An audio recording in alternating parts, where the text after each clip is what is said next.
ഇന്നത്തെ എൻ്റെ വീഡിയോ സപ്തസ്വരങ്ങളെക്കുറിച്ചാണ്. നമുക്കറിയാം എന്താണ് സപ്തസ്വരങ്ങൾ എന്നത്. നമ്മുടെ സംഗീതത്തിൻ്റെ ഏറ്റവും അടിസ്ഥാനപരമായ ശബ്ദങ്ങൾ, അതായത് നമ്മുടെ സംഗീതത്തിലെ അടിസ്ഥാന ശബ്ദങ്ങളെയാണ് സപ്തസ്വരങ്ങൾ എന്ന് പറയുന്നത്.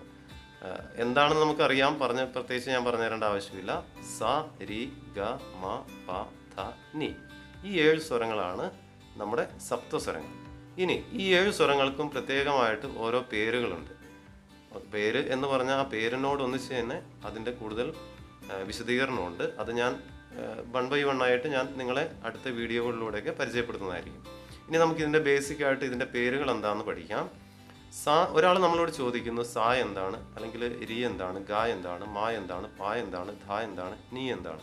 നമുക്കിത് പറഞ്ഞു കൊടുക്കാനായിട്ട് സാധിക്കണം. പാട്ട് പാടാൻ അറിയുന്നവർക്കും അറിയാത്തവർക്കും ഒരുപോലെ ഉപകാരപ്രദമാണ് ഈ ഒരു അറിവ്. ഈ ഒരു അറിവ് നിങ്ങൾ മനസ്സിൽ സൂക്ഷിക്കുക. എന്നിട്ട് ആരെങ്കിലും ചോദ്യം ചോദിച്ചു കഴിഞ്ഞാൽ, സംഗീതത്തെക്കുറിച്ചുള്ള ചോദ്യം ചോദിച്ചു കഴിഞ്ഞാൽ നമുക്കിതൊരു മറുപടിയായിട്ട് നൽകാനായിട്ട് സാധിക്കും. ഇതൊരു ബേസിക് നോളജാണ്, ബേസിക് അറിവാണ്. ഇത് പഠിച്ചു കഴിഞ്ഞാൽ പിന്നെ അങ്ങോട്ട് രാഗങ്ങളൊക്കെ എന്താണെന്നും എല്ലാം നമുക്ക് വിശദീകരിച്ച് പഠിക്കാനായിട്ട് സാധിക്കും, പെട്ടെന്ന് മനസ്സിലാവുകയും ചെയ്യും. അതുകൊണ്ടാണ് ഞാൻ ഈ ഒരു ബേസിക്കായിട്ട് ആദ്യം പഠിപ്പിക്കുന്നത്. നിങ്ങൾ ശ്രദ്ധിച്ച് കേൾക്കുക. ഒരാൾ ചോദിക്കുന്നു സ എന്താണ്, അപ്പം നമ്മൾ പറഞ്ഞു കൊടുക്കണം ഷഡ്ജം. സ എന്ന് പറഞ്ഞാൽ ഷഡ്ജം. രി എന്താണെന്ന് ചോദിച്ചാൽ ഋഷഭം. ഗ എന്താണെന്ന് ചോദിച്ചു കഴിഞ്ഞാൽ ഗാന്ധാരം. മ എന്താണെന്ന് ചോദിച്ചു കഴിഞ്ഞാൽ മധ്യമം. പ എന്താണെന്ന് ചോദിച്ചാൽ പഞ്ചമം. ധ ചോദിക്കും ധൈവതം. പിന്നെ നീ ചോദിച്ചു കഴിഞ്ഞാൽ നിഷാദം. ഓക്കെ, അപ്പം നമുക്ക് സംഗീതം എന്ന് പറയുന്നത്, സംഗീതത്തിൻ്റെ ഉത്ഭവം എന്ന് പറയുന്നത് നമുക്ക് അത് പറയാനായിട്ട് സാധിക്കില്ല. നമുക്ക് സംഗീതത്തിൻ്റെ ഉത്ഭവത്തെക്കുറിച്ച് നമുക്കറിയാം 4 പ്രധാനപ്പെട്ട വേദങ്ങളുണ്ട്. ഋഗ്വേദം, യജുർവേദം, സാമവേദം, അഥർവവേദം.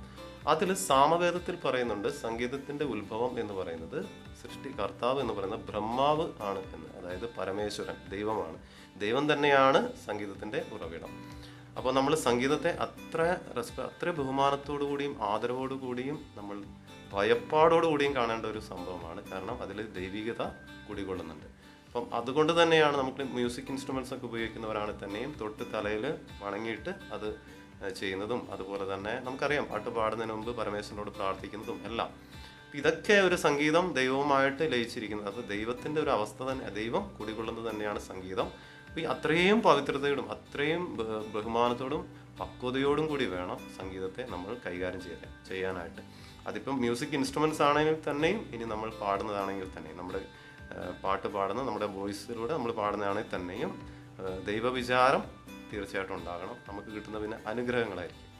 ഓക്കെ, കൂടുതലായിട്ട് ഞാൻ വിശദീകരിക്കുന്നില്ല. നിങ്ങൾക്ക് ഈ ഒരു അറിവ് ഉപകാരപ്പെട്ടു എന്ന് ഞാൻ കരുതുന്നു. ഇനി ഞാൻ രാഗങ്ങളെക്കുറിച്ചുള്ള വീഡിയോ ചെയ്യുന്നതായിരിക്കും. അപ്പോൾ നിങ്ങൾക്ക് കൂടുതലായിട്ട് മനസ്സിലാകും എന്താണ് രാഗങ്ങൾ എന്ന്. ഇന്ത്യൻ മ്യൂസിക് തന്നെ ഒത്തിരി രാഗങ്ങളുണ്ട്. നമുക്ക് അതിനെക്കുറിച്ചൊക്കെ കൂടുതലായിട്ട് നമുക്ക് പഠിക്കാം. എന്തായാലും ഇന്നത്തെ വീഡിയോ ഉപകാരപ്പെട്ടു എന്ന് ഞാൻ കരുതുന്നു. നിങ്ങൾക്ക് അഭിപ്രായങ്ങളൊക്കെ കമൻറ്റ് ബോക്സിൽ രേഖപ്പെടുത്താം. നിങ്ങൾക്ക് പോസിറ്റീവ് ആണെന്ന് ഞാൻ തോന്നിക്കഴിഞ്ഞാൽ ഇനിയും കൂടുതൽ ഇതുപോലുള്ള വീഡിയോകളായിട്ട് ഞാൻ വരുന്നതായിരിക്കും. എല്ലാവർക്കും നന്ദി, നമസ്കാരം.